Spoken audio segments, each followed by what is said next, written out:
Vavaka fiambena, vavaka fiambena.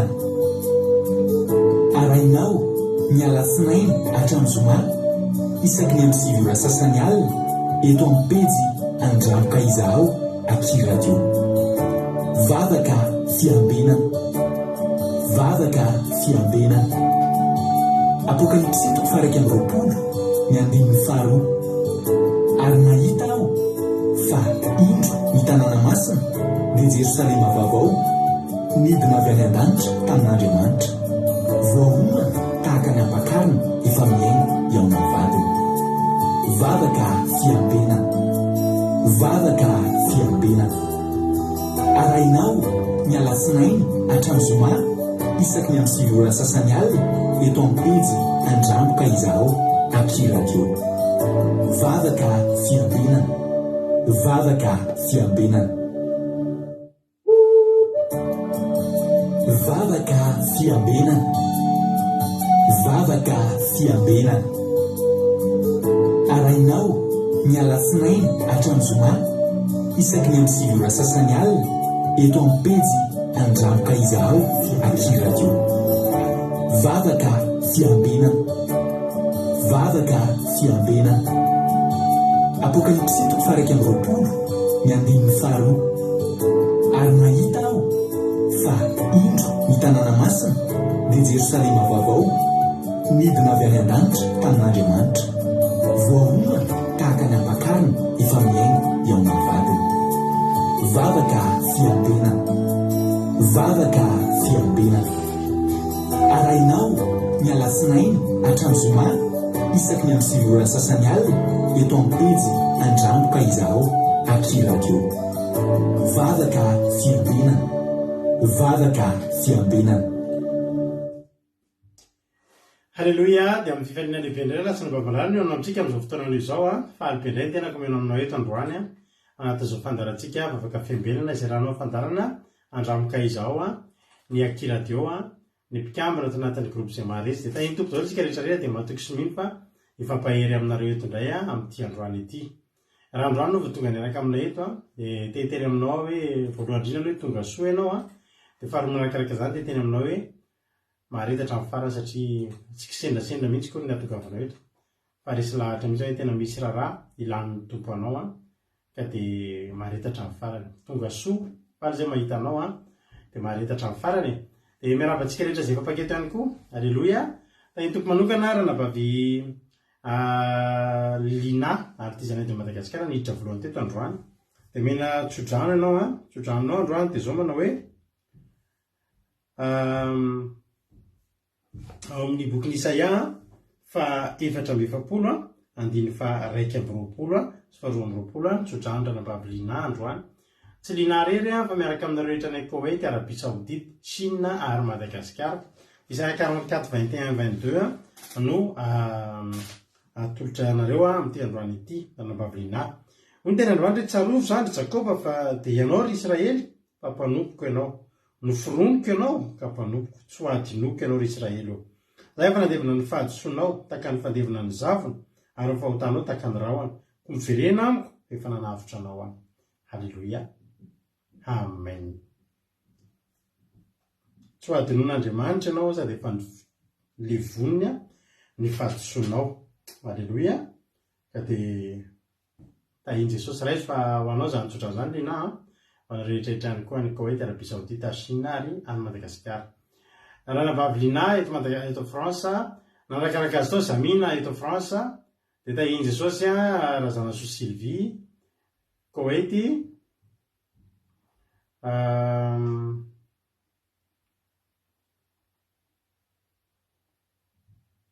Kadaka France, Mami Koweït, Maliolali Koweït, Kodanila Belgique, Bertsava Koweït, Mami Koweït, Marie-Joué États-Unis, Fabezana Fitahina Madagasikara, Niana Mainso Italie, Andondry France, Erikaraky France, Silina Rozmina France, tahiny Jesosy Fabiola Zanakandapa Koweït, Eliza Tsiala Koweït, Bertsava Koweït.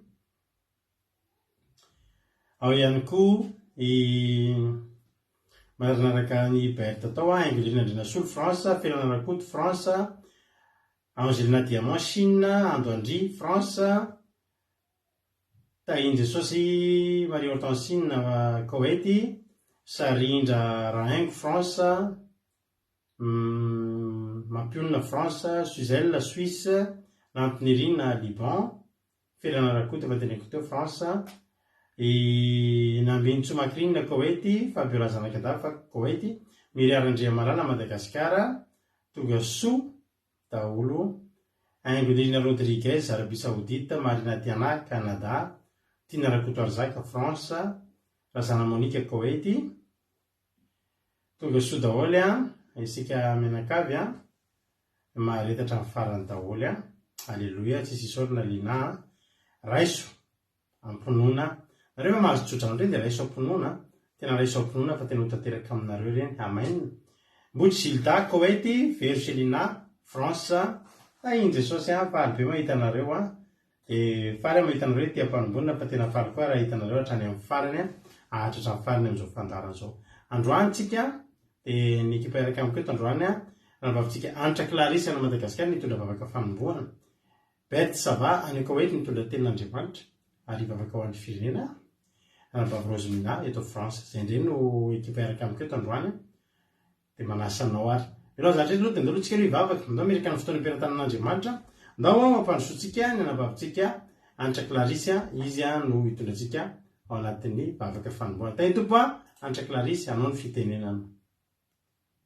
Jesosy pasteur dia tainy Jesosy tsika rehetra dia manona fiadanan'ny tompo ho amintsika tsirairay avy, misaotra an'Andriamanitra lehibe ny amin'ny fotoanan'io ary mankasitraka amin'ny mpanompony ihany koa ny amin'ny tombon-tsoa sy fahafahana afaka hitondrantsika amin'ny vavaka fanomboana. Mialohan'ny vavaka dia jery tenin'Andriamanitra tsika ao amin'ny Salamo 104 izay mivaky toy izao amin'ny anaran'i Jesosy: midira ao amin'ny vavahadiny amin'ny fisaorana ary eo akanjany amin'ny fiderana, misaora azy mankalaza ny anarany.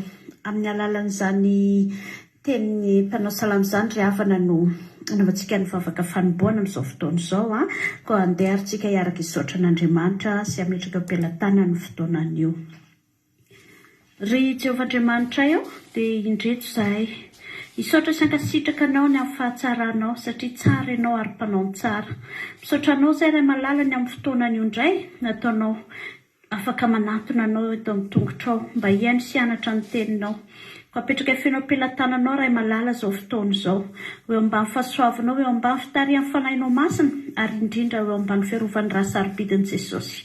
Rakofanay amin'ny ranao Jesosy ny fitaovana rehetra izay ampiasainay, ny connexion, ny appareil rehetra izay entin'ny mpanomponao hanaparitahana izao fitoriana izao tompo dia rakofana sy tandremana amin'ny ranao. Kaninina planina ny devoly satana rehetra ne dia tsy hanakery tsy hanapahefana fa izay tahiko izy ianao dia voataha mandrakizay. Mangataka ihany koa izay tompo malala ny ositra avy any an-danitra hosoro ny mpanomponao izay hanao ny asa fanompoana rehetra eto anio dia aoka ianao no ampiteny hanositra ny vavany, hanome anazy ny tolotsaina sy ny fahendrena tompo. Kanizaniza mandray izao teny rehetra izay hotoriana eto anio dia aoka handray tsisy alamena eto tompo fa izay rehetra mandrehany dia handray kasika ka tsotro ny idirany eto ny alana eto amin'ity toerany ity.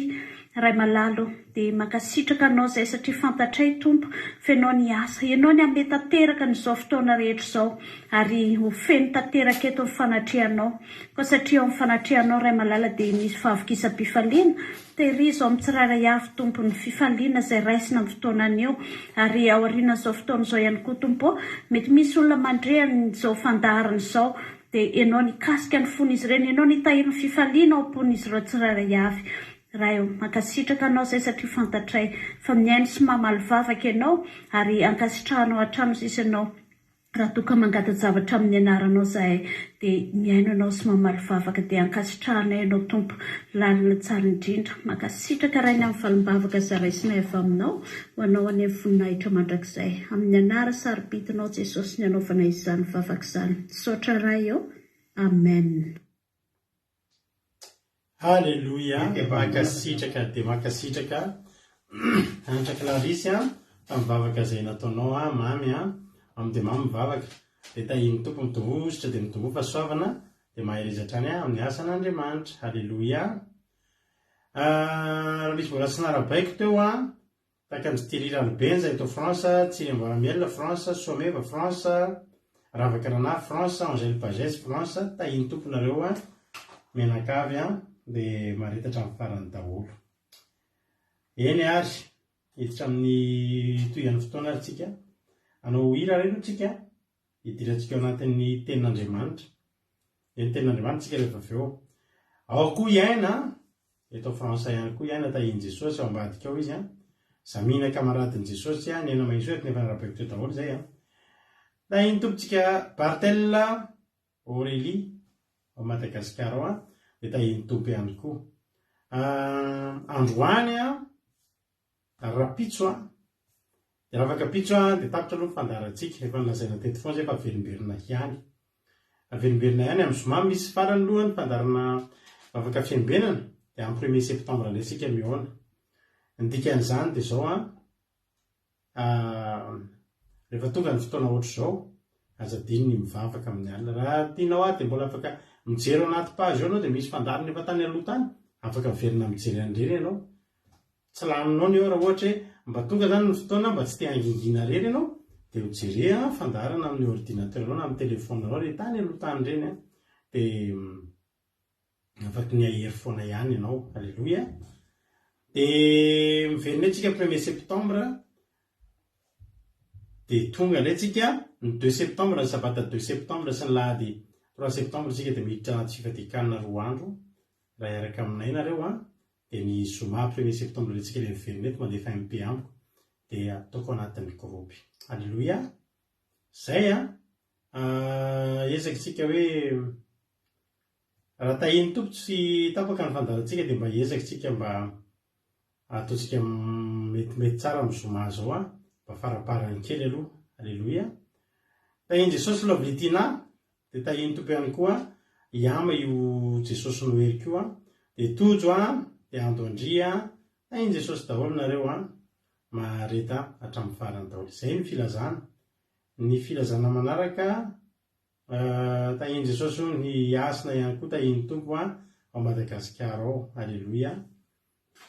Ino misika tinako teo dia ny radio mandeha foana marina zany. Ny radio mandeha foana dia afaka mihaino radio koa nareo rehefa ohatra hoe tsisy ny mpandarana. Ny zanam-pandarana dia tsy misy ihany koa ny zanam-pandarana aloha misy ny ankizy fa zay hoe miainga avy eto aminay zany takan'ny takariva mahafinaritra ny commencement kira famitihana toteny dia tsy hisy mandritra ny vakansa ihany koa. Amin'ny YouTube koa ao ihany koa marina daholo zany misaotra anareo. Tahiny tompo hitody Raonisoa dia zay no izy. Dia antenaina fa rehefa miverina tsika amin'ny 1er septembre dia olona tsy nisy niova mbola vao mirehatra sy mahery daholo fa tsy hoe nandeha ny fialan-tsasatra dia niala sasatra hatramin'ny ara-panahy tandremo zay ary no ela. Tsika moa zany amin'ny 1er octobre ihany koa tsika tsy haiko hoe andro inona moa zany ny 1er octobre amin'ity ndrazonke jereny ny 1er octobre amin'ity dia andro alahady dia ho fetentsika ny 30 septembre angamba esaka aloha tsika mbola hijery programme tsika ao nanaovantsika azy fa efa isika ny 1er octobre amintsika 1er octobre 2018 no sokatra ny Aki Radio. Tsy ny fandarana andramoka izao fa ny Aki Radio dia mba kalaza raha sitrapon'Andriamanitra mba hifarifalika tsika amin'izany 5 taona izany. Raha ny tena sitrapo ary moa hoe taty daholo indray tsika mianakafy nefa amin'io efa andro fianarana sy fiasana dia tsy possible. Raha tsy izany dia mba hoe andao indray ohatry ny tamin'ny Pentecoste sy tamin'ny Pasika fa anao samy ataontsika samy any tokantrano ihany fa kosa angataka amin'Andriamanitra tsika mba hisy zavatra ahafahantsika mba manamarika kely zany 5 taona. Kely nge zany 5 taona zany fa ngeza be zany ho atsika hoe 5 taona ve teto foana tsika taony mamy taony nangidy taony mora taony sarotra zava-dehibe zany tsy voakontisaky ny andro anankiray reny. Alleloia. Nisera zavatra maro ihany raha deo atsika io. Misy fotoana izy io tapaka tanteraka satria ohatry hoe nilasen'le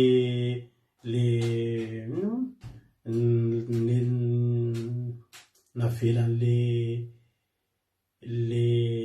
misy zavatra roa matsy miasa amin'ny radio io dia nisy anankiray izay niala tamintsika dia tsy afaka nandeha intsony ny radio dia avy eo dia nanokatra vaovao mihitsy tsika dia dia fitikelitsika tetany mba teknisianina nanokatra azy dia tapaverina somatsara matetika izy io ny tapaka fa isorana nareo na dia tapaka ary dia nareo misy are tapaka dia natapaka ary ka miverina dia mbola eo andray nareo 5 taona isorantsika n'Andriamanitra zany tsika dia nampianarana isotra amin'izany rehetra ezakitsika hanao an'izay zavatra kely zay amin'ny 1er oktobra dia renina jerentsika any nandominana fotoana dia hitantsika nanaovana azy tahiny Jesosy hitody rahoany soa fontaine lalany irina iama odila tonga soa nareo dia maretatra amin'ny farandoary misy aminareo mety mbola tsy mahare tsy mahay tsenjerynyity hira fanevantsika ity ndo mba omenana ataontsika androany ny hira fanevan'ny akiradio ny andramoka izao dia samy miaramiry tsika ny atokantrano any ndao ary andramoka izao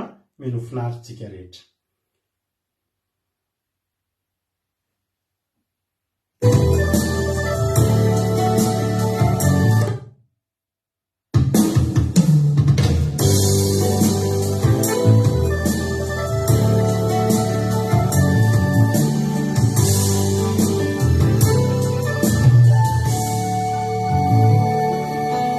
Fatiku ni tarianao, fanai masino.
mandiana amin'izao reno izao.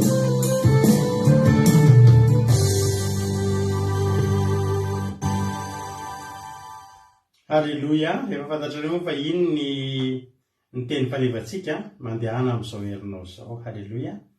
Dia izany tonikizany mihitsy ny fiainantsika eto amin'ity fandarantsika ity. Avy tany an-tany lavitra isika io no nirahan'Andriamanitra hanao izao asany izao. Tsy hoe tsy nisy atao, fa tena hoe programa mihitsy hoe hanao ny asan'Andriamanitra. Izany tsy hanafantatritsika. Ary ity fandarana ity tsy kisendrasendra akory ity hoe andao mba tsisy atao dia andao hanao fa tena programan'Andriamanitra ity. Ary maro ny zavatra, misy ny zavatra nafoy, tsy hoe misy fa tena maro ny zavatra nafoy nananganana an'izao asan'Andriamanitra izao. Tsy misy afa-tsy izay mivady moa no ento ny mpitarika eto. Saoran'Andriamanitra misy an'reto groupe izay maharesy reto, fa araka izany tononkiro izany mihitsy dia izay dia tena sarom-piaro amin'ity asan'Andriamanitra ity. Tena sarom-piaro satria tena lafo vidy aminay mivady ity fandarana ity. Lafo vidy aminay mivady ity asan'Andriamanitra ity. Ary tena tsy aza mataorina hoe tsy ataontsika kisangisangy, tsy ataontsika tahaka ny kilalao izy ity, fa araka ny tenin'ny Paoly hoe tena manisy tontolo tsika fa tsy tahaka ny mamely rivotra. Ary hazakazaka tsika fa tsy mody hazakazaka. Ihany tsara fantatritsika izay tanjona eto amin'ity fandarantsika ity. Dia manasa anao tonga eto. Halleloia. Ole rahalahy mpiara-mivavaka taloha izay isaka miteny izy izao fa ny teny amin'ny olona. Rehefa hivavaka rahalahy andao teny hivavaka. Halleloia. Rehefa hiandroso andao teny androso. Aza manao aniranirana andao tsika hivavaka teny hivavaka. Fa fotoana izao ary ho avy tsy ho ela ny tompontsika. Halleloia. Aza dino izany. Izany anisan'ny zavatra tenentsika eto foana hoe ho avy tsy ho ela ny tompontsika. Dia hoy ny tenin'Andriamanitra miomana eo amin'Andriamanitra. Androso foana tsika. Mandehana amin'izao herinao izao raha mbola misy hery aty amintsika dia androso foana tsika.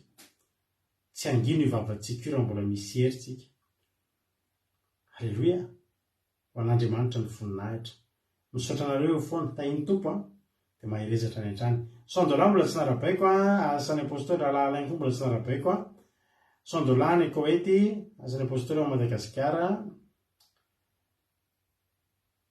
Izay angamba mbola tsy narabaiko. Aza Skapatitsy koa mbola tsy narabaiko ka eto France tahiny tompo. Halleloia. Ndao tsika hitra amin'ny tenin'Andriamanitra. Ampandrosoantsika ny anabavintsika Berthe Sava. Halleloia. Hitondratsika anaty tenin'Andriamanitra. Rehefa vita moa ny tenin'Andriamanitra izay hoetiny dia tahaka ny mahazatra ihany koa verina tany mitondra famelabelarana ho antsika. Entsika mbavaka tsy ho tapaka ny fandarana. Tahiny tompo ary raha Berthe tanao ny fitenenana. Mankasitraka pastera manome fitenenana. Tahiny tompo pastera Menakavy, tahiny Jesosy koa atsika rehetrarehetra izay manaraka ny onjam-peo Akiradio Andramoka Izarao. Resiko fahasoavinao ary havana malala ny zaran'ny ten'Andriamanitra androany amin'ny alalan'izao onjam-peo Akiradio Andramoka Izarao. Ny ten'Andriamanitra iarantsika ifampahery androany dia ho hitantsika ao anatin'ny bokin'ny Salamo. Salamo faha 120 raisintsika mamaky amin'ny andininy voalohany miafara amin'ny andininy fahavalo. Salamo 120 raisintsika mamaky amin'ny andininy voalohany miafara amin'ny andininy fahavalo. Ny sora mandreo ambony. Fa tokiany izay manana any Jehova ho mpiaro azy firana fiakarana. Vakteny amin'ny anaran'i Jesosy. Manopy ny masoko ho amin'ny tendrombohitra aho avy aiza ny famonjena ahy. Ny famonjena ahy dia avy amin'ny Jehova, mpanao lanitra sy ny tany. Tsy mba havela ny hangozohozo ane ny tongotra aho. Tsy ho rehendrehana anie ny mpiaro anao. Indro tsy matory na rehendrehana ny mpiaro ny Israely.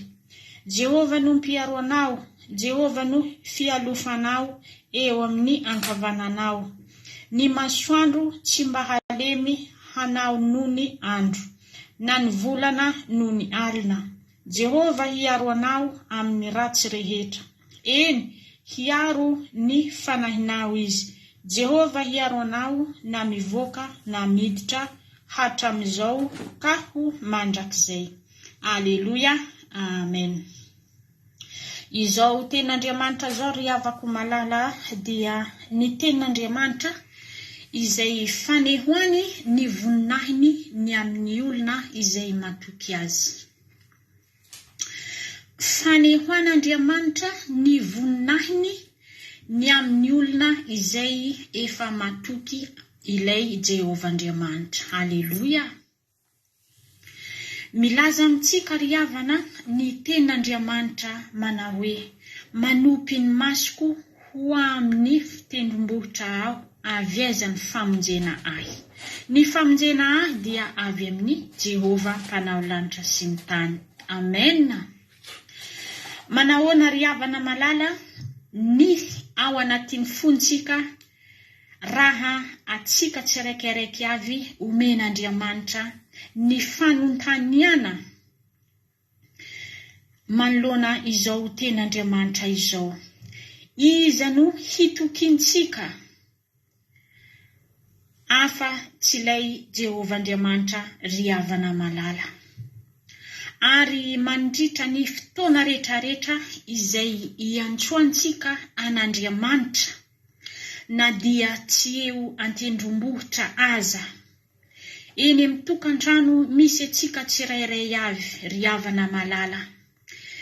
Na eny ampandehanana aza atsarovantsika miantso ilay Jehova Andriamantsika ry havana malala dia efa nanantsika fanantenana ary noho ny fitiavantsika sy ny fahatokintsika fa ilay Jehova Andriamanitra mpanao lanitra sy ny tany, izy no hamonjy antsika ary hamaly ny amin'izay angatantsika eo aminy.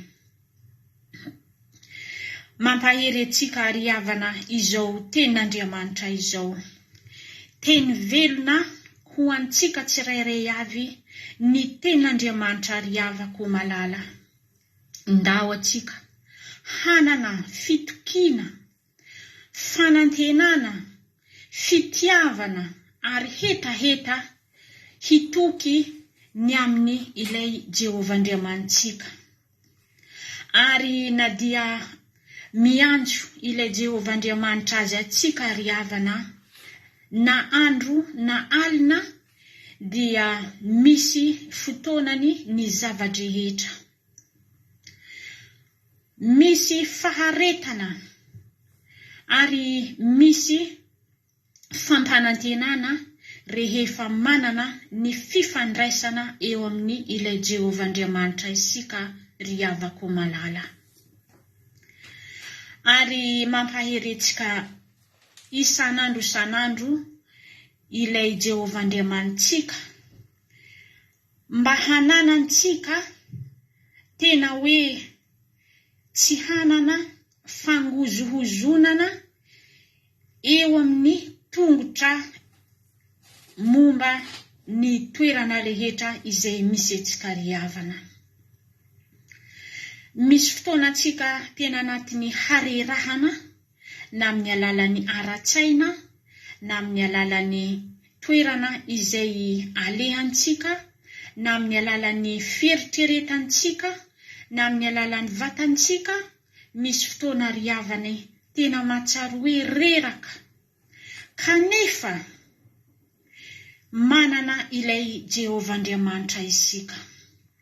Ary ilay Jehova Andriamanitra itokintsika sy iantsontsika dia tena tsy matory ry havana ary tsy ho reniremana ry havana malala fa misaintsaina ny mpanompony ny olona izay mitoky eo aminy.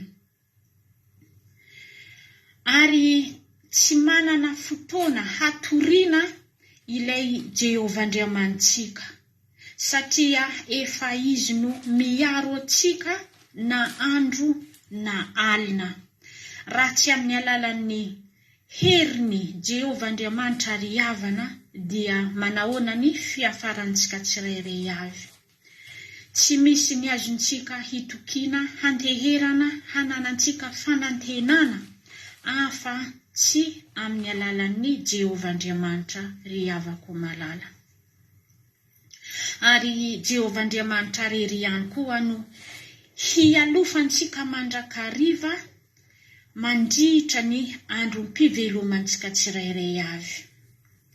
Na amin'ny ankavanana aza no misy antsika, na eo amin'ny ankavia no misy antsika ry havana, raha mitoky amin'ilay Jehovah Andriamanitra isika dia vonona hiaro antsika izy, ary tena vonona hiditra antsehatra tsy amin'ny alalan'ny fananana ny toromaso, fa tena hoe hitsinjo atsika tsirairay avy noho ny fitiavany, ary noho ny fitiavantsika azy sy ny fahatokintsika azy dia asehony amintsika mandrakariva ny voninahiny sy ny heriny izay omeny ilay lonatsika tsy rehetra, dia hitoky aminazy atsika fa efa vonina mandray ho antsika tsirairay avy, ary vonina miahy mamelona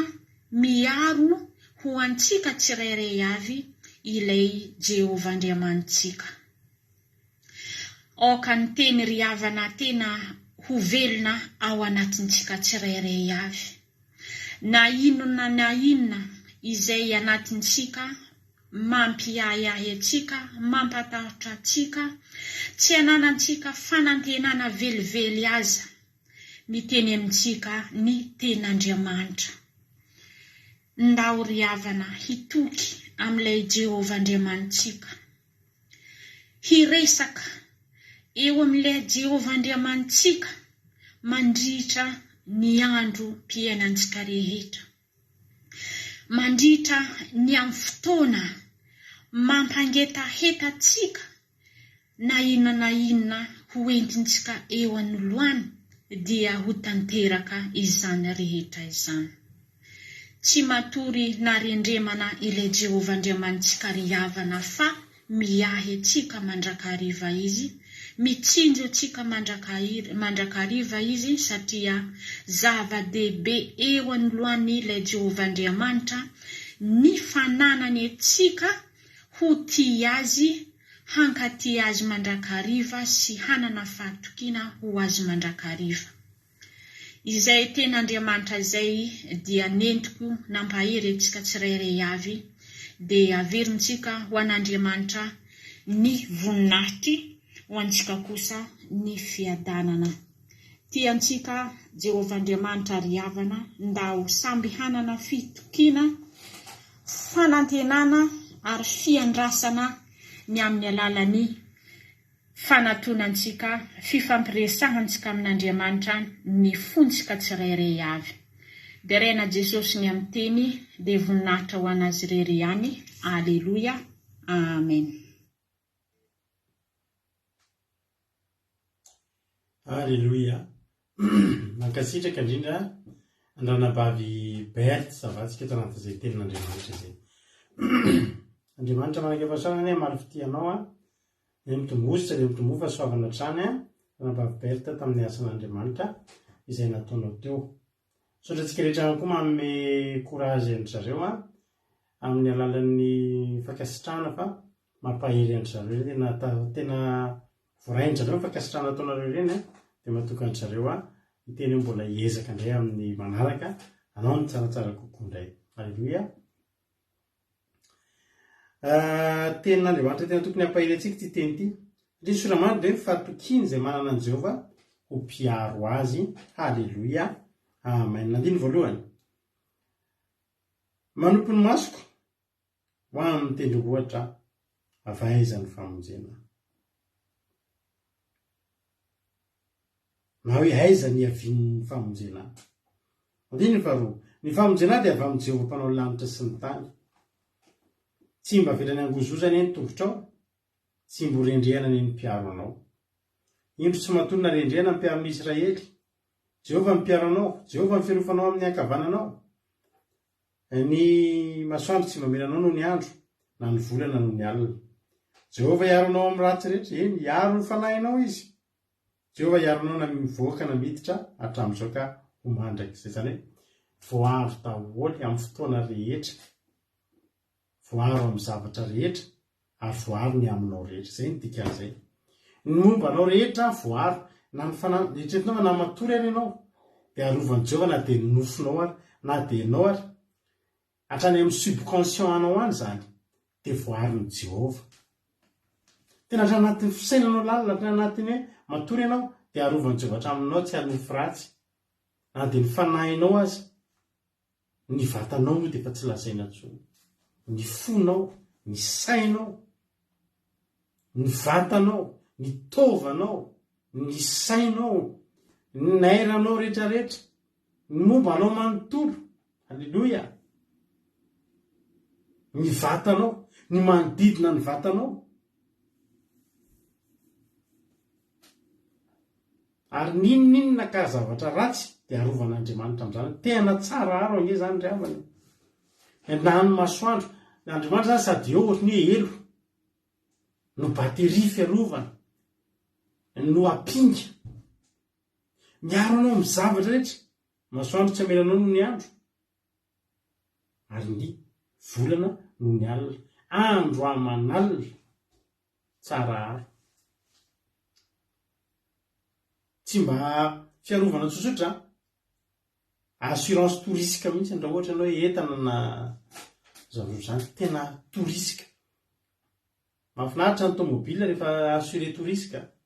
Na zavatra kely, misy avak'izay ny azy assuré ny touristique ny azy ny tomobile, fa misy kika kely vidin'ny vaovao ilay tomobile, dia misy kika kely fotsiny ilay rétroviseur, kika kely a, efa mianatra assurance. Kika ilay tomobile, eny tompoko avy zay fa soloina vaovao. Simba, kika. Mahafinaritra. Mihoatra lavitra noho izany nefa ny Jehovahandriamanitra amintsika. Tsika zany manoloana olana, manoloana ady. Oletena andre manompo masoko eny an-tendrombohitra, avaiza ny famonjena zany, mijery ianao, avaiza ary zao ny hivian'ny famonjena. Tamin'izany rehefa Jerosalema dia voahodidina tendrombohitra. Dia rehefa misy manafika Jerosalema, misy manao fahirano ao ambany ao, dia rehefa tonga amin'ny renfort dia jerinao mipoitra be eny an-tendrombohitra eny. Dia miaramila mitondra lefona sy sabatra, miakatra tsikelikely. Fatao hoe tena avery, avaiza ary ilay famonjena. Anjaranao fotsiny mijery an'ireo tendrombohitra manodidina ireo hoe ilay tendrombohitra ity, tsara ilay tendrombohitra ity, tsara ilay tendrombohitra ity. Avaiza amin'ireo ny havian'ny famonjena anahy. Misy olona antsika, rehefa misy olona antsika dia mieritreritra ahoana ary ny voalina amin'ny olana ity, avaiza ary zao ny vahaolana ny potra amin'ireo zavatra eto am-pelantanantsika. Manan-javatra sao am-pelantanana, ny olana nefa misy. Dia izany hoe tsy maintsy avy amin'ny reto mihitsy ny voahako amin'ity olana ity. Miandry ireo avaiza amin'ireo.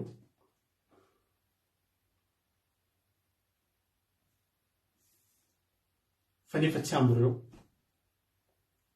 Ny famonjena ny Davida, ny famonjena ho an'ny olona matoky an'i Jehova ho mpiaro azy, dia tsy avy amin'ireo tendrombohitra izao.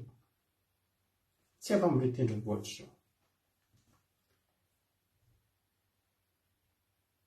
Ny famonjena ry havana, raha mbola avy amin'ireo tendrombohitra izao no mivoaka, dia olombelona izay no avy eo. Hoe mijery ny tendrombohitra ianao, dia mieritreritra hoe efa hita satroka miaramila mipoitra miaraka amin'ny lefina, dia mipoitra tsikelikely. Ianao zany mijery amin'ireo tendrombohitra ireo, dia tsy maintsy olombelona no avy eo, andrandrainao ho tonga eo. Mety olombelona mandeha tongotra, mety mandeha kalesy, mety mandeha soavaly, fa olombelona. Nipoitra avy amin'ireo tendrombohitra ireo zany,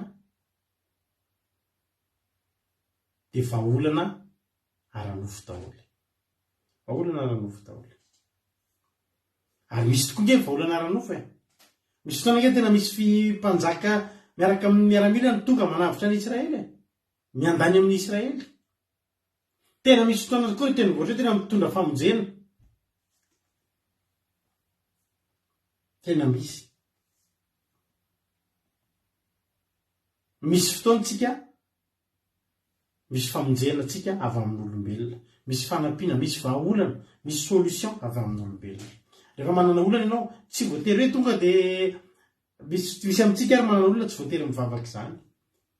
Ny fahafantaranao olona, ny fanananao havana ambony, fanananao havana manana, ny fanananao olona betsaka, afaka ny anavitra anao reny. Na dia andeha gadra ianao dia migrefy ny olona be dia be azakatraina izy fa ohatry dia avoaka ianao.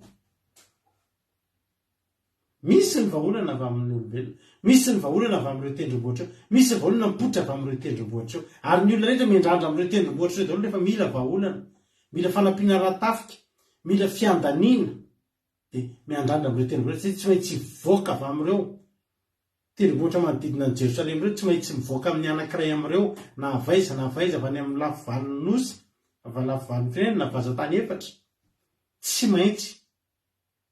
Ary rehefa misy olana izay ny olona dia ny atao sy mijery amin'ireo tendrombohitra eo. Manompo masoko ilay tendrombohitra, avaiza amin'ireto ary mba hivoaka ny vahaolana. Mino azy efa misy vahaolana fa hivoaka eny, misy tokoa mivoaka. Misy tokoa tena tonga avy any amin'ireny. Misy manangasanga avy any ny vahaolana. Misy famonjena avy amin'olona. Misy ny zavatra vitan'ny fianakaviana sy ny namana. Fa zao, voafetra ihany izany. Ary raha manana olana folo ianao, misaorana Andriamanitra raha misy anankiray amin'ireo voavahan'ny olona manodidina anao. Vahaolana ara-nofo. Misaorana Andriamanitra. Any mahatonga antsika rehefa misy olana. Misy olona tahiny teo mpirahalahy Iva. Ivy Vida, namana efatra amin'ny ela. Alleluia, elaela se tsy hita. Mpiara-mankafy Volkswagen coccinelle kely izay sy rahalahy Iva taloha. Alleluia. Tamin'ny fifidianana mera tamin'ny 2001 moa tsika Iva nanao an'ilay mitina teo amin'ny pavillon teo Analakely. Afinaritra ireny tonga daholo izay manana coccinelle rehetra dia teo. Mbola mba manana an'ireny film ireny nareo riva mba andefasy kely izay raha taninareo tamin'ireny. Sezaseza tsy aritra iny. Taisika mijanona teo. Misy ny vahaolana to vitan'ny olona. Misy ny vahaolana vita. Izay moa resantsika farany teo. Rehefa misy problème tsika, raha manana problème folo tsika, raha misy anankiray voafafa vitan'ny olona amin'ireo folo ireo, dia misaorana Andriamanitra ianao.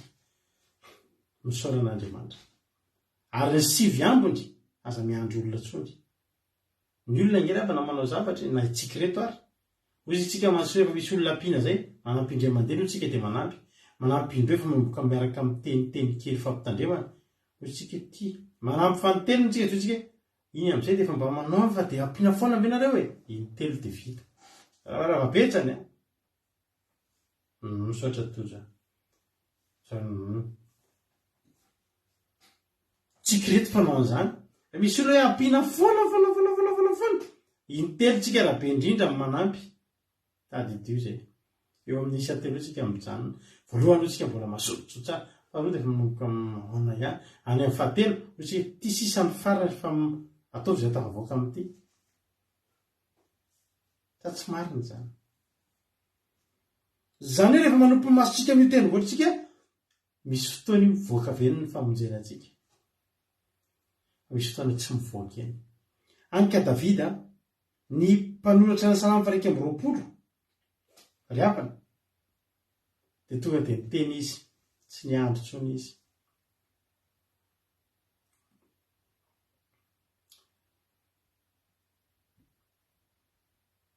Tsy niandry intsony izy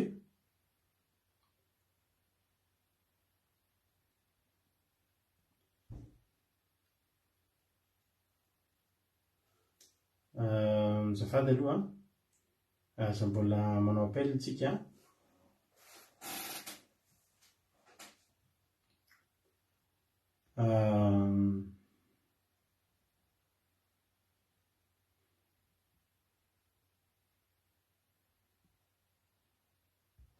Miala tsika mamaly amina kely. Alleluia. Ny mpanao an'ity salamo ity to dia niteny manao hoe zaho izy tsy handany andro hanompo masoko ny tendrombohitra. Io tendrombohitra io afaka mandiso fanantenana io ry havako. Io tendrombohitra io afaka mandiso fanantenana io. Raha any amin'io foana ny tompony masonao tadidio misy fotoana nyverin-dalana ny olona saika hanampy anao. Ny mpanjaka sy ny miaramila saika iandany amin'ny Israely misy fotoana nisy nanampy tamin'ny zavatra hafa tany an-dalana tany dia ny verin-dalana ny vily.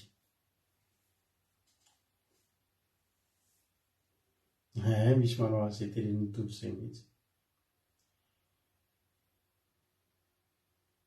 Andaontsika tonga dia teny an'ity teny ity hoe za tsy ho dison'ny tendrombohitra fanantenana eto aho. Tsy ho dison'ny tendrombohitra fanantenana eto aho. Alleluia.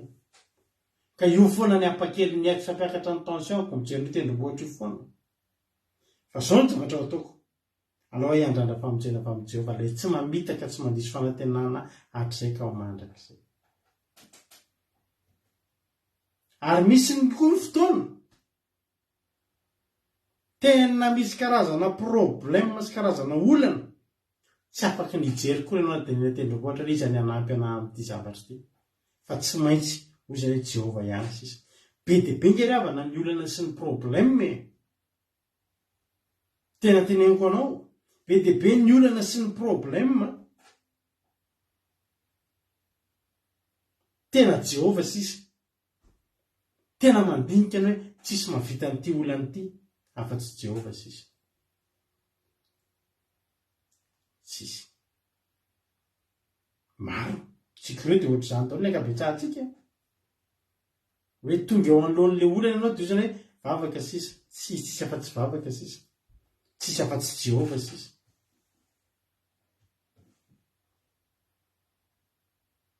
Ary andiny faharoa, hoy tena hoe ny famonjena dia avy amin'ny Jehovah mpanao ny lanitra sy ny tany.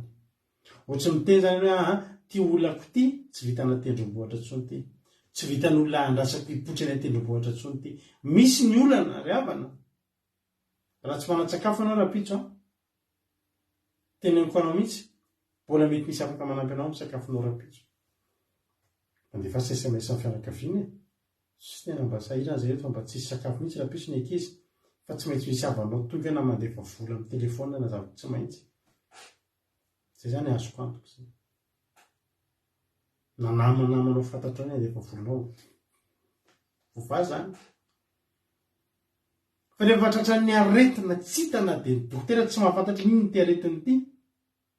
Amin'izay fotoana izay, hoy izany hoe Jehovah sisa. Iandrenisa ianao. Iandrenisa. Nefa ny dokotera tapipaizana ary mbola tsy nianatra momba an'io aretinao io koa. Ianao vao nisy an'io aretinao io.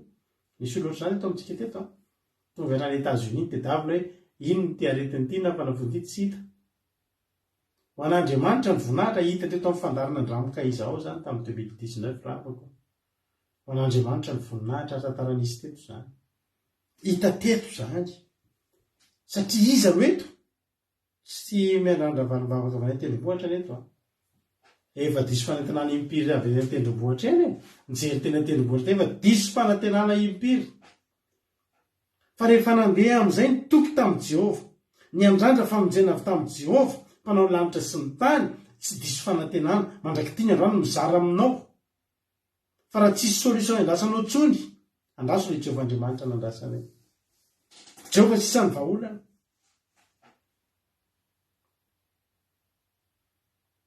Alleluia. Ary azalany andro mitady ry havana. Ao amin'ny Baiboly ao misy mihitsy izany. Misy mihitsy karazana vahaolana. Tena hoe tsy maintsy Jehovah. Tsisy afa-tsy Jehovah. Eritreretinao zany hoe nankitsika maka ten'Andriamanitra anankiroa fotsiny. Tantara anankiroa amin'ny Baiboly ao ahitantsika hoe ity zavatra ity Jehovah sisa ny vahaolana amin'ity. Any amin'ny tantara zao tantara faharoa, toko faharoapolo, andiny faharoapolo.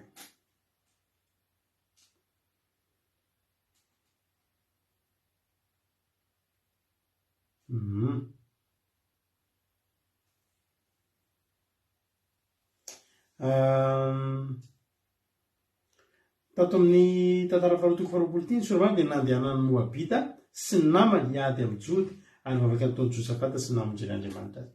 Teto zany Moabita niaraka tamina niaraka tamin'ny taranak'Amona tonga ny tambatra dia hamon'ny ady amin'ny Israely. Zao mba vavaky Josafata tamin'izany. Tantara faharoa faharoapolo andinin'ny faharoa ry Andriamanitra eo tsy tsara azy va ianao fa zay dia tsy manan-kery hanohatra ireo olona betsaka ireo izay avy ko tsy hitanay izay ataonay fa ianao no andramay ny masonay. Tanao tsy afaka anjay mijery tena tendrombohitra ary Josafata izy ny hitanteny miaramila ny Amona ny taranaky Amona dia ny taranaky Moabita sy ny Amonita. Misy fotoana kero na jery ny tendrombohitra tsika vao meloza ny hitantsika eny ka na fahavalo na mpamonjy na fahavalo samy avy any ambadiky Jerosalema andao samy mipotra avy ny tendrombohitra eny daholo.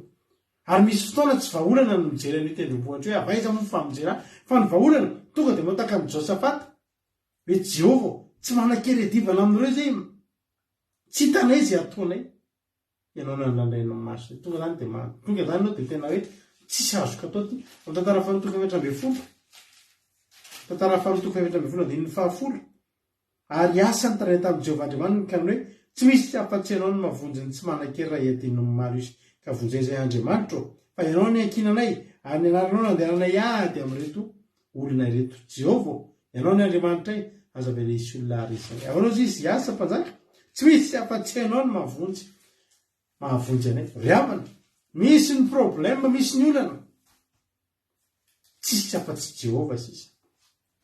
Ary za miteny anao fa raha be olana be anao zao androany tafatotona mitady toro-teny anao alohan'ny atoro ohatr'izao tena miteny anao fa tena hita vahaolana ianao.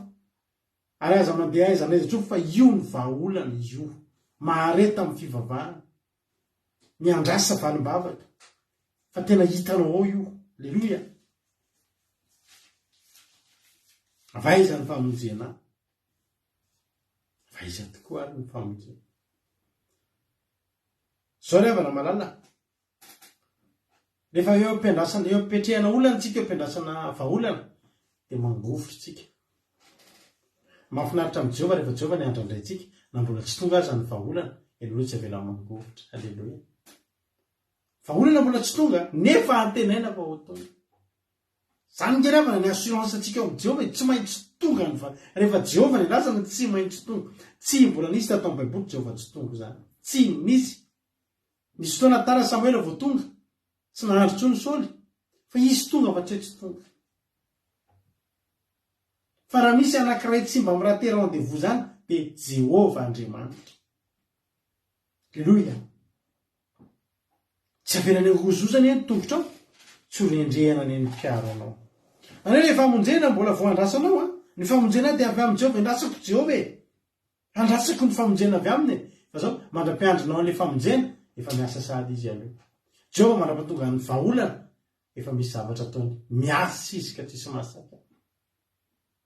Tonga aloha dia zao tsy avelany angozozo fotsiny tsotro zao ianao miandry an'io valim-bavaka ianao tsy mangovitra. Miandry an'io valim-bavaka ianao tsy miangozozo. Aza dinonao ty zavatra ty fa tsy rendremana ny mpiaro anao.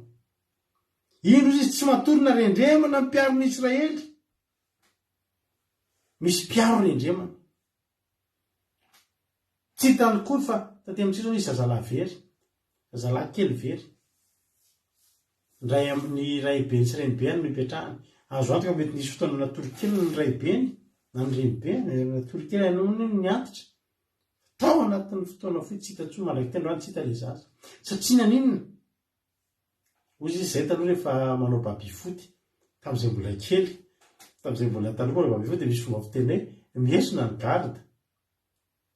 Tonga dia hitanao hoe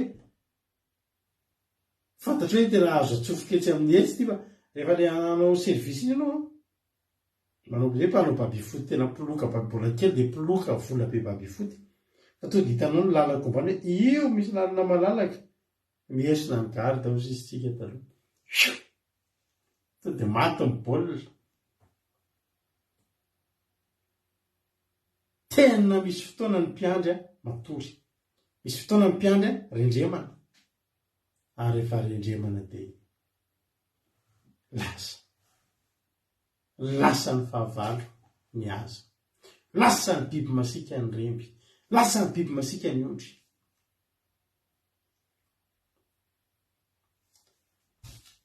za ty ampianao andra fa tsy matory ny Andriamanitra ahy. Hoy Andriamanitra Isaia 7:20 evakiko ampahelezako anao. Amin'Andriamanitra tsika reto dia tany voaloboka. Ary amin'Andriamanitra ny voaloboka nampaniriana izany dia tsy avelany raha tsy mamory. Isaia 7:20 anaran'i Jesosy.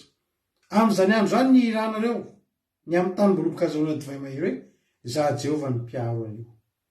Isika indray ny mpimaso ny andemako azy fa andrao misy manimba azy. Na andro na alina dia miaro azy. Halleluja. Na andro na alina. Sary-piaro Jehova. Isika indray ny mpimaso ny andemako azy. Lemako foana sao dia maina. Lemako foana sao dia malazo. Tsy avelako isy animbana io. Na andro na alina dia miaro azy. Tsy matory Jehova. Zany mahatonga ny fiainantsika ohatrin'io. Isika rehefa matory tsy miambina izany intsony. So isika mbola miambina. Fa tsika rehefa matory dia izay atao amintsika ao tsy fantatritsika. Anatonga azy ny devoly ny fanafahafatesana. Tonga dia maka antsika anatin'ny torimasontsika iny. Dia maty tsika. Misy be dia be ny olona patoriana dia maty. Maty izy dia tsy mahatsiaro teny dia ohatran'ny manofy izy ny fanafahafatesana misintona anazy. Manany tananao avy. Nareo manofy an'izany manofy nareo ohatra hoe misy maty avanareo. Anatin'ny fety dia misy avy. Avy aty. Ohatra hoe ray aman-dreny avy izany zanako izany dia mandefa ny tanany izy. Ao anaty nofy aza mandray an'iny. Aza mandray an'izay tanany izay. Misy an'ilay olona voatry ny tsisy tarehy maintimainty be. Miteny anao hoe avy anaraka dia tsy ataoko mijalosona intsony ianao. Ohatra hoe marary mangiry-firy ianao ohatra hoe misy zatra marary ianao dia ozy izy avy aty fa tsy ataoko mangiry-firy izany intsony. Aza mandray ny tanany. Inona atao fanafahafatesana? Isika rehetrarehetra ireo matory afaka tonga ny fanafahafatesana dia maka antsika dia lasitsika. Fa hoy Jehova Andriamanitra, andro aman'alina ento tsy matory na rendrehana ny mpiaron'i Israely. Zange mpiaronao sy Jehova. Jehova mifelofanao amin'ny ankavananao. Halleluja. Amin'ny alina matory iny tsika tsara ampina. Rehefa izanao matory tsara be tsy manofy ratsy izany ianao matory be ohatra zazakely mifoanao rapitso maraina. Tsisy aretirety nandoa fa ampitory maso satria narovan'i Jehova ianao andro aman'alina. Amen. Tsara Andriamanitra ry amana. Tsy matory na rendrehana ny mpiaron'i Israely.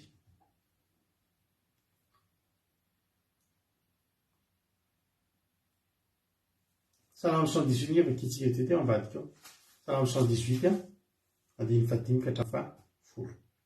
Salamo 7:7. Naran'i Jesosy andiny fadimy. Tao Katerina ny antsokan'i Jehova dia namaly an'i Jehova. Namaly Jehova ka nampalalaka. Jehova miandany amiko ka tsy atahotra. Inona ny azon'ny olona atao amiko? Jehova no miandany amiko sady mamonjy ahy. Ary izaho faly ahitany ny amin'izay makahala. Tsara no miaraka amin'ny Jehova no miaraka amin'ny olona. Tsara matoky an'i Jehova no mitoky amin'ny mpanapaka. Ny firenena rehetra manodidina ahy fa ny anaran'i Jehova no handringanako azy tokoa. Firenena rehetra ozy izy manodidina ahy. Dia tahaka an'ilay hoe ianao zany eo amin'ny tanàna Jerusalema tendrombohitra manodidina. Mba nijery tena tendrombohitra ilay avay zany tsy mifamonjena fa avay zany famonoana olona amonanao daholo eo ambonin'ny tendrombohitra io. Firenena rehetra manodidina ahy ozy izy.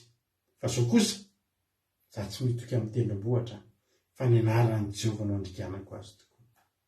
Halleluja. Hoy ny tenin'Andriamanitra. Jehova ingana rehefa momba antsika tonga dia fahavalontsika tonga dia matahotra. Isika tsy mampatahotra olona izany. Isika tsy mampatahotra fahavalo izany. Fa ilay Andriamanitra miara-mandeha amintsika atahorany fahavalo. Jeremia 9:20. Andiny 1:12. Hoy ny tenin'Andriamanitra hoe kanefa Jehova momba toy ny lehilahy mahery matahotra. Noho izany dia tafitohana ny mpanenjika ka tsy aharesy. Homenatra indrindra izy satria tsy endry faminarana mandrakizay izay tsy ho adinona izany. Jehova momba antsika zany tsy momba antsika fotsiny fa mitonga dia mitay mampatahotra.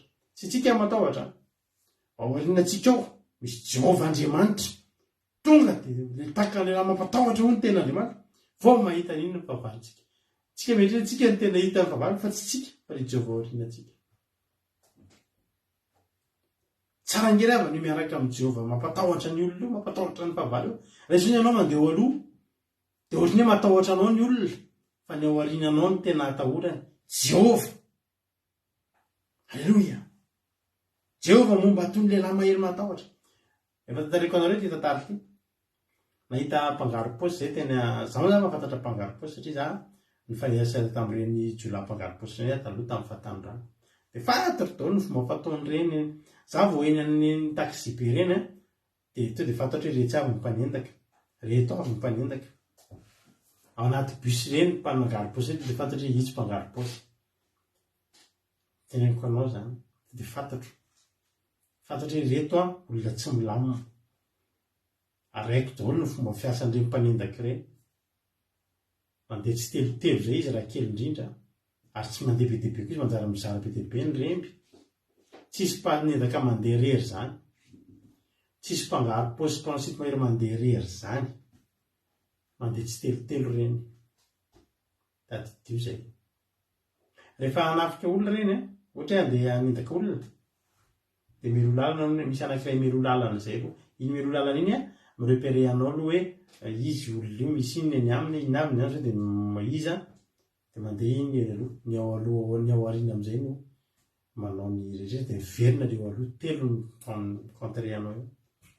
Ny aza tiako tenenina.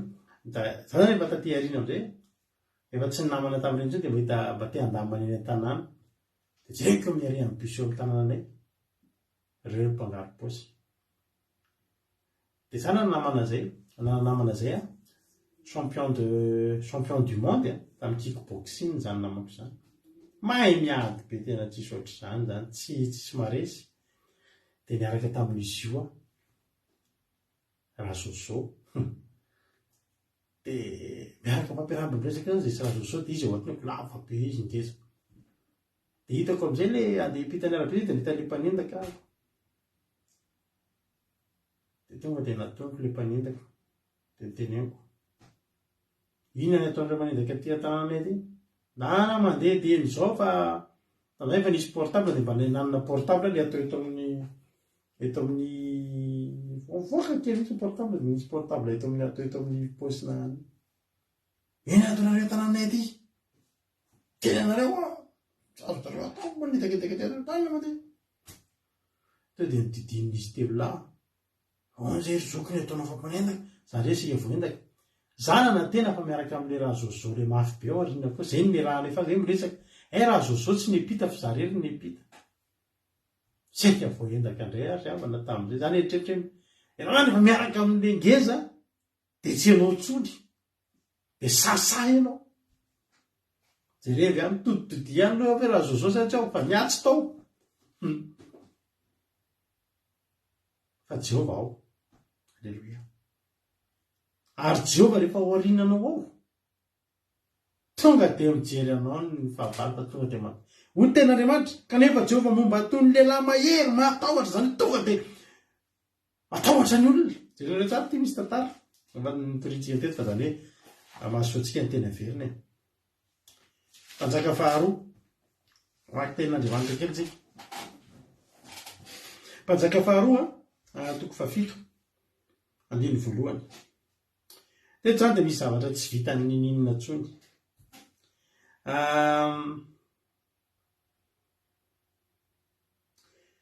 Mpanjaka faharoa toko 7 misy mosaly be mihitsy tany Samaria. Fa ho kosa Elisa, mino ny tenin'i Jehova ianareo. Zao nolazain'i Jehova, raha pitso toy izao dia sekely iray vidin'ny koba tsara toto eran'ny famarana. Ary sekely iray koa ny vidin'ny varodia indroan'ny famarana ao am-bavadin'ny Samaria. Dia namarina ilay an'Andriamanitra ilay mpanafika malaza izay nitenina mpanjaka tamin'ny taniny ka hoe indro na dia hanao varavarankely any amin'ny lanitra aza Jehova dia hisy an'izany va? Ary hoe Elisa, indro hitan'ny masonao indrindra zany fa tsy mba hinananao. Lehilahy mpitaritafika dia zatra miaina amin'ny zavatra hita maso. Mpitaritafika io a rehefa ampy ny fiadinana, miankina amin'ny isan'ny fiadinana sy ny isan'ny olona sy ny toerana idivana ny afaka moany hoe mandresitsika na tsy andresy. Zatra mijery sy manisa sy mikantikanty a ny zavatra hita maso, zavatra ny lofo. Fa Elisa tsy vahoatra zany. So fotsiny tenin'Andriamanitra raha pitso ohatr' zao a, sekely ray vidin'ny koba-tsaroty nefa raha hitantsika ao ambony ao a, loha amborika sekely 20 ary ny taim-boromerala ampahefatry ny kaba ho sekely 5. Tamin'izany ngamba nety amboan'ny kakapigeon antsika ho antsika ireny. Taim-boromelala ary loha amborika izany no hoanina. Fa zao hoy Elisa raha pitso sekely ray fotsiny ny koba-tsaratoto, dia sekely ray koa ny vidin'ny vary ordia indroan'ny famarina ambavadin'ny Samaria. Ahoana ny impossible an'izany? Possible zany hoe androany ianao tena mosarena tsisy ninninina, fa raha pitso izy tondraka ny sakafo. Dia izy ny hoe na dia izy varavarankely ary veny amin'ny andro dia possible zany. Ry havana, raha Jehovah no mpiandry antsika, raha Jehovah no mpamatsy antsika, raha Jehovah no mpikarakara antsika, dia tsisy salasalana fa possible zany. Mianary ianao mino fa misy ny miracle. Ny problème tsika tsy mety mino intsony misy ny miracle. Tsy niena ny herin'i Jehovah ry havana, ary tsy matory izy na rendremana. Zao ny fomba natanteran'izany.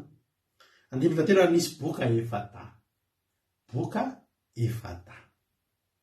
Teo alohan'ny vavahady ny fampiresaka hoe ahoana ny ipetrahantsika amin'ny eto mandra-pahafahantsika. Ny boka masina vesaka natao tany ivelany dia nidina ny vavahady dia fahirano tao amin'izay.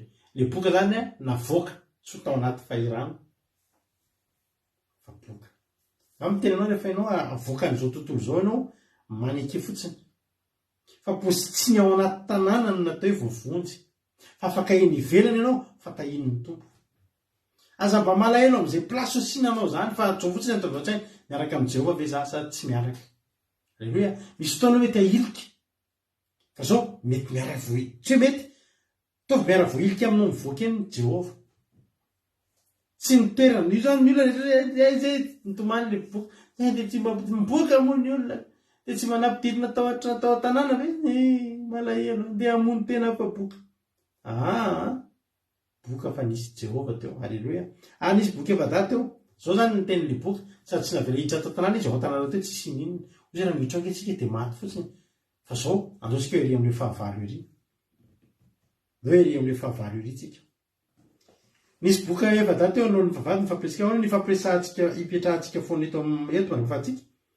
Dia hoy isika. Raha hoy isika aka tao tanàna dia misy mosary ao tanàna ka ho faty eo isika. Ary raha hiperaketiko isika dia ho faty ihany koa. Androso maty lehibe, iverina maty lehibe. Koa andeha isika ho eny amin'ny tobin'ny Sirianina. Ko raha mamelona antsika moa izy dia ho vela isika. Raha mamono antsika izy dia efa faty ihany koa isika. Efa maty tsara dia efa maty foana ny programme antsika. Dia niainga izy rehefa takariva akany amin'ny tobin'ny Sirianina. Ary noho naretena tsisy nitoby, ino tsy nisy olona akory tao. Fa inona ny Jehovah? Fa Jehovah efa nampandreny miaramila ny Sirianina fididian'ny kalesy sy ny fandehan'ny soavaly ary firodorodon'ny miaramila be. Ary resaka izy hoe injao fa mimpanjakany Israely efa nanamby mimpanjakany Hitita sy mimpanjakany Egyptianina hiady amintsika. Dia niainga izy kalifatra amin'andositra tamin'ny takariviny ihany dia nilozany fotsiny ny kobany, ny tobiny ary ny lainy sy ny soavaly ny arym-birikiny dia lasa nandositra namonjy ny aina izy. Tanao ry havana, tao aorianan'ireto boky Efata reto nisy Andriamanitra mampatahotra be. Ary io Andriamanitra mampatahotra io naniraka ny miaramilany.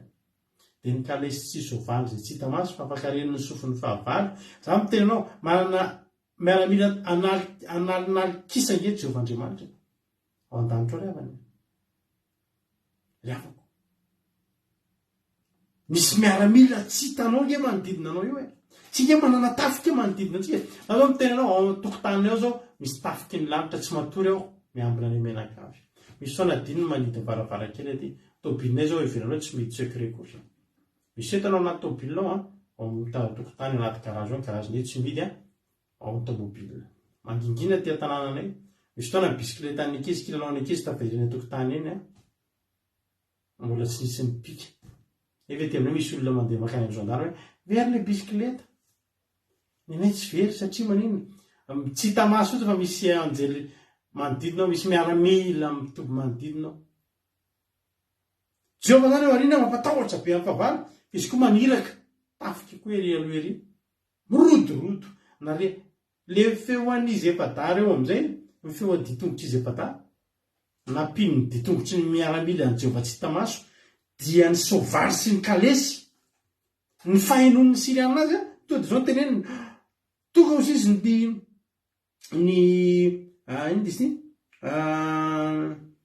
izy teo tonga ozy izy nanampy ny zanak'Israely ozy izy mpanjaka ny Hitita sy ny mpanjaka ny Egyptiana ny fahenondrareo zany tsy miaramila Israely fotsiny zany satria fatanisany fa zay miaramila ny Israely miampy ny Hitita miampy ny Egyptiana satria maro loatra fa tsy voatanisa ho ny tenin'Andriamanitra ny anjeny Jehova mitoby manodidina zay matahotra azy ka mamonjy azy halleloia ianao ingeravana mampatahotra ianao tsisy manafika ingeravana tsy tonga fotsiny fa manodidina tranonao ngy ary ny fahavalo no mahita an'io fa ianao tsy mahita an'io ianao mijanona tsy manana ia fotsiny mitoetra tsara mandry tsy manana ia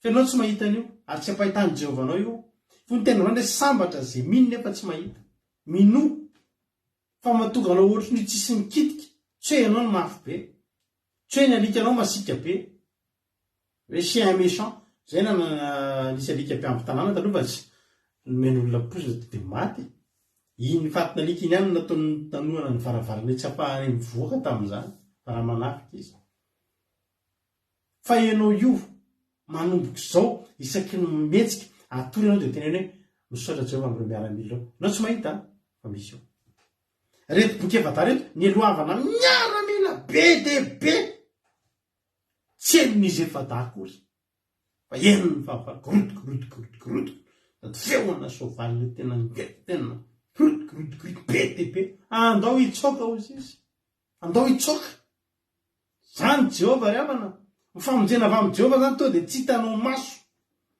famonjen'Andriamanitra famonjen'ny Jehova Andriamanitra ny lanitra sy ny tany tsy ho hita ho isainao zany nisany fa renao fotsiny hoe zany ny vokany zany halleloia ozy ny favaly hoe be de be zany fa andao hitsoka halleloia Jehova Andriamanitra Samuela voalohany amaky Samuela voalohany mara-pananantsika azy sady amin'ny firy zao halleloia mara-pananantsika azy sady Samuela voalohany toko fa 7 mandeny 9 sy 10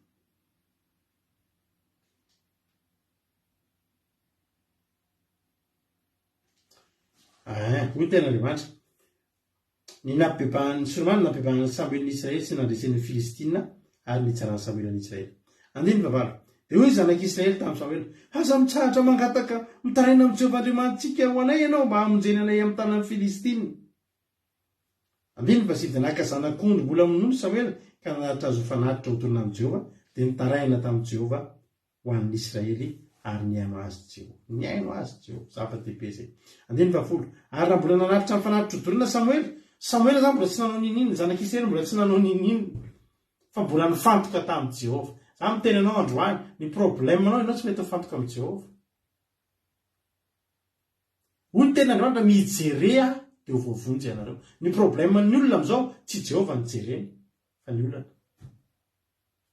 raha vao olana nijerenao de ketraky ianao fa raha vao Jehova nijerenao tsy hitanao hatramin'ny olana angely hafany mijerea de ho voavonjy ianareo hoy ny ten'Andriamanitra Samuela mbola nanao fanatitra de nitaraina tamin'ny Jehova ny fahavalo nefa reo fa Samuela nametraka fotoana hitarainany amin'ny Jehova le Jehova lanitra sy ny tany le afaka mitondra famonjena tsy takatry ny saina andiny 10 jereo zay ary raha mbola nanatitra fanatitra hodorina Samuela de nanatina ny Filistina iady amin'ny Israely Samuela zany mbola mivavaka tompo jereo zay tsy mahanafatsy anao zay pretina ny afo tsetratsetsa fanatitra ary Samuela koa tsy mikoropaka nataony any Jehova rehefa sendrolana ianao aza varina mikoropaka tonga de ndala hidio ny trano alao ny ady ho avy ao arinao fa to de tokantrano dala mandoalika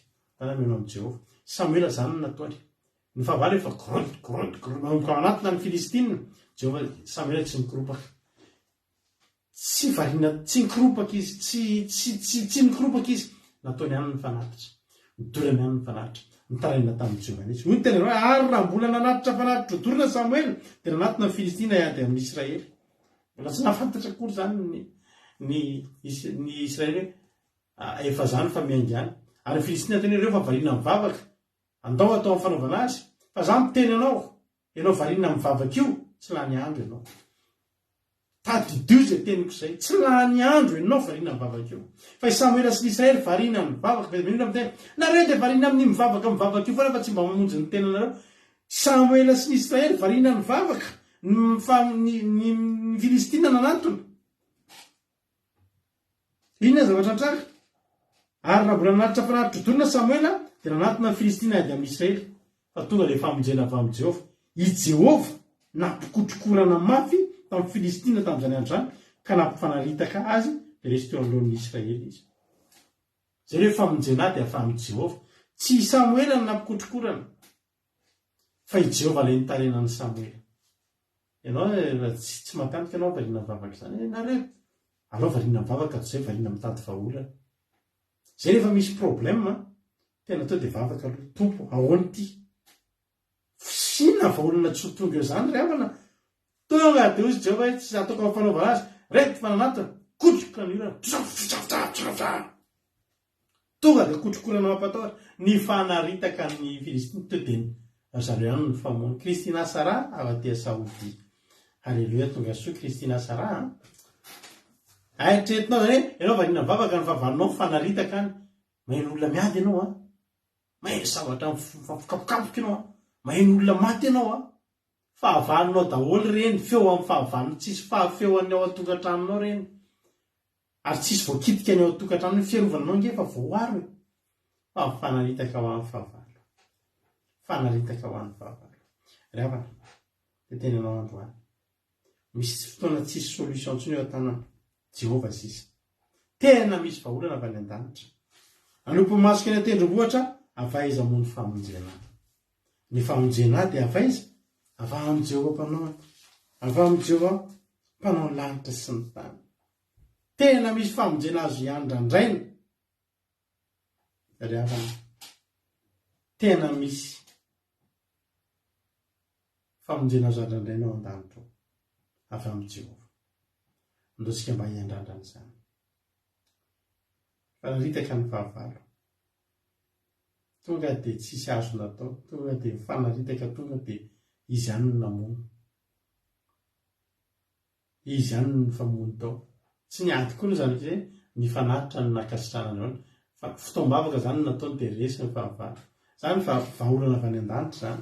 Tsy vahaolana avy aty an-tany zany. Fa avy any an-danitra daholo. Matoka favorainao izay afatra izay. Teny aminao androany hoe tsy lany andro ianao mivavaka. Ary aza zatra mitady vahaolana eny an-tendrombohitra eny. Fa atao hiandrandra ilay vahaolana, ilay valim-bavaka, afa ao an-danitra, afa ao Jehovahandriamanitra. Fa manana an'izany izy omenanao. Izy mandalo ady eto izy tonga eto androany. Raha mitsodrano anao, horaisin'Andriamanitra tanana ny niadinao. Horaisin'Andriamanitra tanana ny niadinao. Ary tena tonga dia ny fahavalonao dia hiaika hoe tena velona ny Andriamanitra. Iny ny kantoko alefako amin'ny commentaire io. Tonga amin'ny fizarana fahatsapantsika. Inona ny voarainao tanatin'ny toriteny. Tapitra ny toriteny. Manompo masoko eny an-tendrombohitra, avaiza ny famonjena. Famonjena dia avy amin'ny Jehova mpanao ny lanitra sy ny tany. Indro tsy matolona rendrehana ny mpiaron'ny Israely. Jehova ny mpiaro anao. Jehova ny fialofanao amin'ny ankavanana. Ny masoandro tsy mba menanao noho ny andro. Ny volana noho ny alina. Jehova hiaro anao amin'ny ratsy rehetra. Eny hiaro ny fanahinao izy.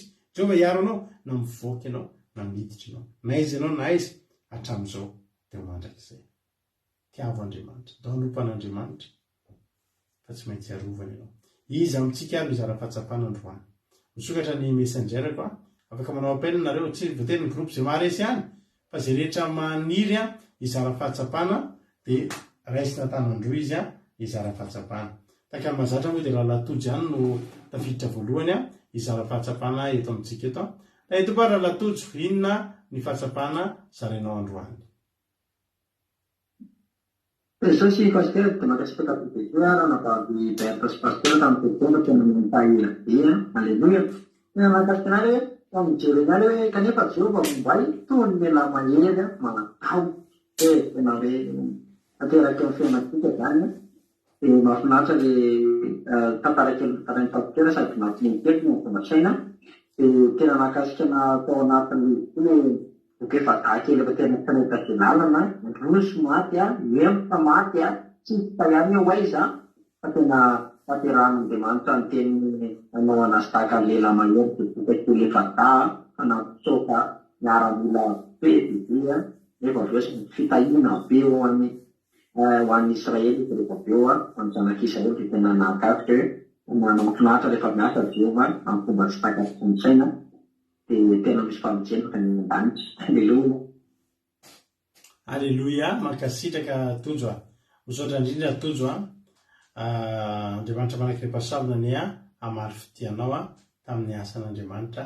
Atao zava-dehibe ny fizarana fahatsapana dia misaotra nareo rehetra mpizara fahatsapana. Mbola misy aminareo ary ve hizara fahatsapana? Raha mbola misy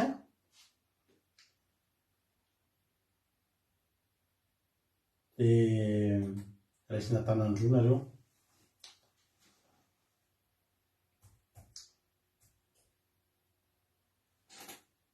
Raha tsy misy tsony dia mihirintsika.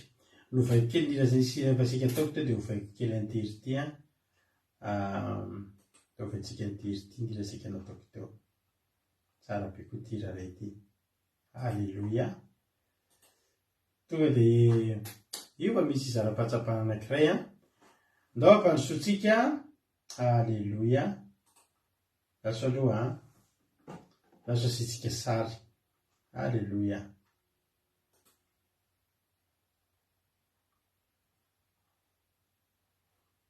Laso aloha ndao ary ampanosotsika ny navavitsika Andoandria izy no izara fahatsapana androandray. Ta ito raha navavy Andoandria inona ny voarainao inona ny nahavoakasika anao tanatin'ny toriteny anao ny fitenenana.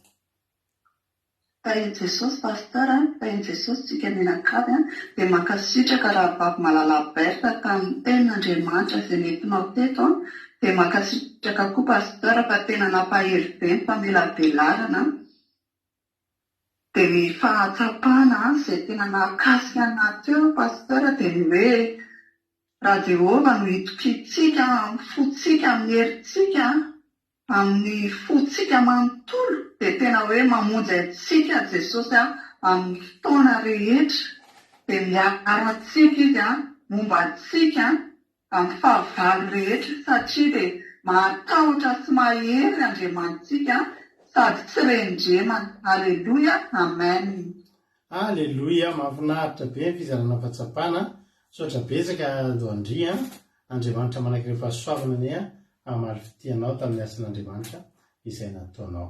Atsika enoiry misaotra rehetra ny zara fahatsapana. Io mbola ho avy raha nabavitsika iama izara fahatsapana ihany koa izokiama reo olona ndao ary teo dia metsika azy ny fitenenana. Tany tompo zokiama anao ny fitenenana inona ny fizarana fahatsapana azy.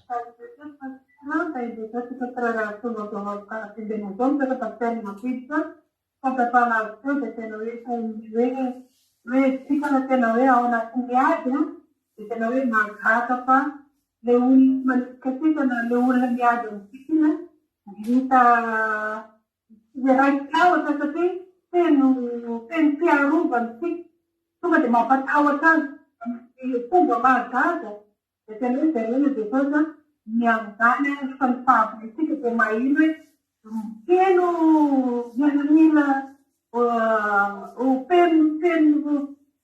fiarovana tsika teny zavatra mampatahotra tsika rehefa anatin'ny fanomponan'Andriamanitra sy mahazika dia tena hoe mankasika satria mba iza moa zany hoe mba eno zany fampahirezana mamy be zany indrindra ndeindray ao anatin'ny ady amin'ny mbola maha-olombelona dia tena voankatsika isia makasitraka izany verta makasitraka pastera vary izany ten'Andriamanitra mampahelbe izany fiadarana hoasika tsirairay azy aleluia. Aleluia, mankasitraka zokiama sotra indrindra ny fizarana fahatsapana fa Andriamanitra ny amaly fitianareo mahafinaritra be ny fizarana fahatsapana dia tombosy dia mitombo fa soavina daholo isika rehetra rehetra. Ndao ataontsika amin'izay ary tirity maraparanantsika ny fotoana hivavaka isika ohatiny ny tirity dia vavaka ho an'ny toriteny hivavaka ho an'ny firenena ihany koa. Mino finaritra daholo ary izy ilay mahery Andriamantsika ilay mahery miaraka amin'ny mahery ianao fahaza matahotra.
fahamelokelopolo andriny fahafotomolo.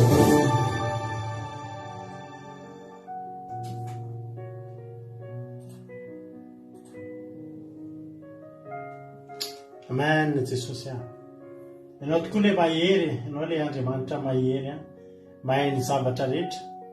Jehovah Andriamanitra ny nofo rehetra misy zavatra mahagaga izay tsy hainao atao va. Avy aminao ny famonjena lasanay Andriamanitra, ary hatramin'izay ary ho mandrakizay dia avy aminao avokoa ny famonjenanay Andriamanitra. Tsy hitoky amin'ny tendrombohitra izay, tsy handrandra ny tendrombohitra izay, mety mandisy fanantenana ny famonjena very, fa ny avy aminao Jehovah Andriamanitra ny famonjena tsy mandisy fanantenana sy maharitra mandrakizay. Fa io izay mba hitoky hiandrandranao amin'ny adinay, ny olanay, dia ianao ny famonjenanay Andriamanitra. Misaotra tamin'izay rehetra efa nataonao, fa mahagaga ary tena hoe fahagagana, mirakla mihitsy Andriamanitra rehefa ianao no mihetsika dia mirakla ny anaran'izany. Tsy mba vahaolana tsotsotra fa tena mirakla no miseho amin'ny fiainanay. Misaotra Jehovah Andriamanitra, anao ny aja sy ny dera, ny saotra sy ny voninahitra anao hatramin'izay dia mandrakizay. Misaotra Jehovah Andriamanitra, da io ny teny mba hamoha. Aza velanao verimaina Andriamanitra, fa ta io ny teny hamoha any ampon'ny tsirairay avy. Voninahitra ho anao hatramin'izay dia mandrakizay. Matoky a Jesosy fa ny teny izay nampafandroany dia tsisy voatsainy koa ny devoly, ny vorona mpiasa na dia litera ray aza, fa hamoha avy zatoeny any ampony tsirairay avy ho fiainana mandrakizay. Aza velanao mitoky afa-tsy aminao izay, ary ataovy mahita fahagagana avy aminao isan'andro, fiambenana sy fiarovana avy aminao andro aman'alina Jehovah. Ho anao ny voninahitra, matoky izay, atoky anao mandrakizay. Halleluia. Amen. Ivavakantsika amin'izao fotoana izao ny firenena, dia eo ampandrosotsika ny anabavintsika Rosemina ivavaka ho an'ny firenena. Isay tompo a zoky Rosemina, anao ny fitenenana.